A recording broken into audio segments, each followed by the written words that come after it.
Arsenal itu ibarat lagi deket sama gebetan, udah manis, udah nyambung, malah zong di ujung. Dah, biar nggak terus-terusan jadi The Almost Club, ada 4 hal krusial yang harus dibenahi kalau mau beneran naik pelaminan bareng trofi Premier League. Yuk, kita bahas satu-satu sebelum ditikung lagi sama tetangga. Ada sejumlah aspek yang perlu segera dibenahi oleh Mikel Arteta demi memenuhi ekspektasi tinggi terhadap Arsenal musim ini dalam upaya meraih gelar juara. Meski berhasil meraih kemenangan pada laga pembuka Premier League, kemenangan tipis 1-0 atas Manchester United tetap menuai kritik. Penampilan kurang meyakinkan di Old Trafford menjadi peringatan awal yang harus diperhatikan. Berikut adalah 4 hal yang perlu diperbaiki Arsenal untuk mengakhiri puasa gelar Premier League. Keunggulan klinis. Area paling signifikan yang harus ditingkatkan Arsenal tidak diragukan lagi adalah sepertiga akhir lapangan. Mereka akhirnya memperbaiki masalah penyerang tengah mereka musim panas ini dengan mendatangkan Victor Gyökeres dari Sporting CP. Namun, debut kompetitif Victor Gyökeres menunjukkan bahwa hal itu membutuhkan waktu. Ia hampir tidak tampil impresif selama kemenangan di Old Trafford, tidak melepaskan satu tembakan pun dan hanya melakukan 22 sentuhan sebelum akhirnya diturunkan pada menit ke-60. Memanfaatkan Victor Gyökeres akan menjadi penentu dalam upaya Arsenal meraih gelar juara musim ini. Arteta harus segera mengidentifikasi bagaimana timnya dapat memberi umpan kepada pemain berusia 27 tahun tersebut. Artinya, The Gunners harus mengubah pendekatan mereka untuk memberinya umpan yang memadai. Arsenal seringkali tidak mampu menghabisi lawan musim lalu karena kemenangan berganti menjadi hasil imbang. Tidak ada ruang kesalahan yang sama musim ini. Kreativitas menciptakan permainan terbuka yang efektif. Arsenal unggul dalam mencetak gol lewat bola mati, mencatatkan 11 gol lebih banyak dari tim lain di Premier League. Namun, ketergantungan ini dianggap kurang andal. Mereka perlu lebih konsisten menciptakan peluang dari permainan terbuka. Dengan XG 73,57, hampir 20 lebih rendah dari Liverpool, Arsenal harus meningkatkan kreativitas dan efektivitas mencetak gol jika ingin berebut gelar juara dari tim asuhan Arne Slot. Mengatasi cedera pemain. Musim 2024-2025 Arsenal digagalkan oleh banyaknya cedera, termasuk pada pemain kunci seperti Gabriel, Saka, dan Havertz. Mereka mencatat jumlah cedera terbanyak keempat di Premier League, 36 cedera. Untuk musim 2025-2026, Arteta perlu lebih bijak memanfaatkan pemain-pemain pinggiran agar skuad tetap bugar dan kompetitif sepanjang musim. Mengembalikan fungsi Martin Odegaard. Martin Odegaard kerap dimainkan lebih melebar untuk mendukung Bukayo Saka, meski ia memiliki kualitas sebagai gelandang serang murni. Dengan hadirnya Martin Zubimendi yang mampu menjaga kestabilan di tengah, Odegaard kini berpeluang diberi peran lebih ofensif. Kebebasan ini bisa memaksimalkan potensinya dan mendukung ambisi Arsenal meraih gelar juara. Untuk mewujudkan ambisi juara, Arsenal perlu membenahi beberapa hal penting.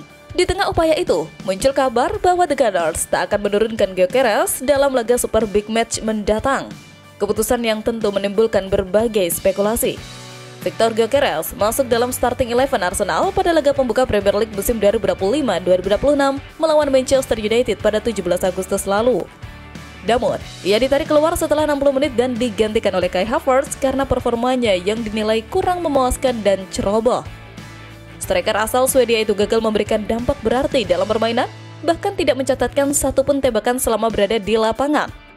Statistik ini menunjukkan performanya jauh dari kata impresif. Menurut data SofaScore, Gyökeres mencatatkan 21 sentuhan, namun hanya 3 di antaranya terjadi di dalam kotak penalti, serta kehilangan bola sebanyak 11 kali. Didatangkan dari Sporting CP dengan harga 64 juta pounds, Gyökeres juga hanya berhasil menyelesaikan 4 dari 9 umpan yang dilepaskannya. Melihat rekam jejak positif Arsenal saat ini menghadapi tim-tim besar seperti Chelsea, Liverpool, Manchester City, Manchester United, dan Tottenham Hotspur, Jamie Carragher mengisyaratkan bahwa Gyökeres kemungkinan tidak akan menjadi pilihan utama dalam laga-laga besar tersebut. Menurutnya, Arteta tak akan berani mengambil resiko dengan mengandalkan Gyökeres mengingat rekor 22 pertandingan tak terkalahkan Arsenal melawan klub-klub besar Liga Inggris itu. Carragher yakin Gyökeres tidak akan kesulitan mencetak gol sepanjang musim ini, tetapi dia merasa Kai Havertz terlalu krusial untuk dicadangkan. Namun, Gary Neville tak sependapat dengan penilaian Carragher itu dan membalasnya. Arteta tidak bisa menyingkirkan Gyökeres dari pertandingan besar. Carragher menilai Havertz terlalu penting bagi Arteta untuk disingkirkan dan meyakinkan hal itu tak akan terjadi. Neville mengisyaratkan bahwa kedatangan penyerang baru bisa menjadikan Arsenal memiliki duet yang tangguh di lini depan. Meski Arsenal diklaim tak akan menurunkan Gyökeres di Super Big Match mendatang, klub justru fokus mempertahankan pemain kunci lain dengan memperpanjang kontrak dan menambah gajinya, seperti yang dilakukan pada Trossard. Leandro Trossard dikabarkan telah menyetujui kontrak baru dengan Arsenal, meskipun belakangan ini perannya di tim utama semakin terbatas.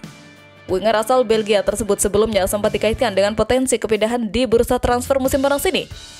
Persaingan di posisi sayap kiri semakin sengit setelah kehadiran Noni Madueke dan konsistensi Gabriel Martinelli sebagai pilihan utama Mikel Arteta.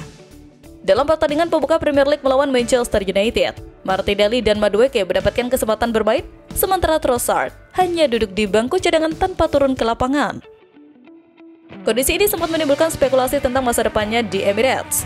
Namun, menurut laporan The Athletic yang dirilis kemarin, Trossard tetap berkomitmen pada Arsenal dan telah menyetujui kontrak baru bersama klub. Kesepakatan itu kabarnya mencakup kenaikan gaji yang signifikan, meski tidak memperpanjang durasi kontraknya. Dengan demikian, Trossard tetap akan memasuki 2 tahun terakhir kontraknya saat pengumuman resmi dilakukan. Selain itu, laporan yang sama menegaskan bahwa hingga kini belum ada perkembangan berarti terkait kemungkinan kepergian Trossard sebelum bursa transfer ditutup.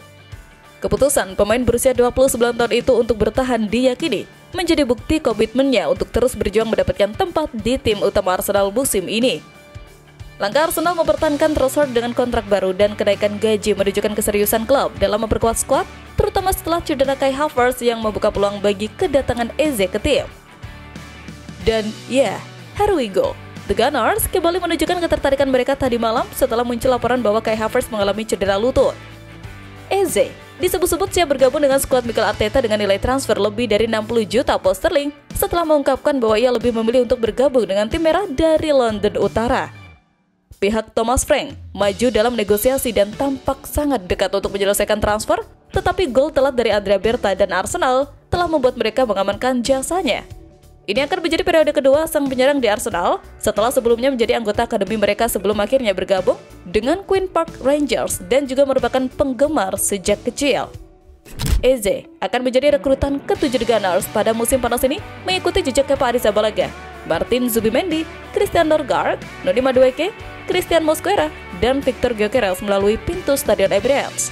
Dengan Havertz yang absen karena cedera, perekrutan Eze akan sangat membantu Arsenal untuk mempertahankan kedalaman skuad sekaligus meningkatkan kemampuan mereka secara keseluruhan. Oh, dan tentu saja, senang rasanya bisa membawa pulang target kunci dari Tottenham.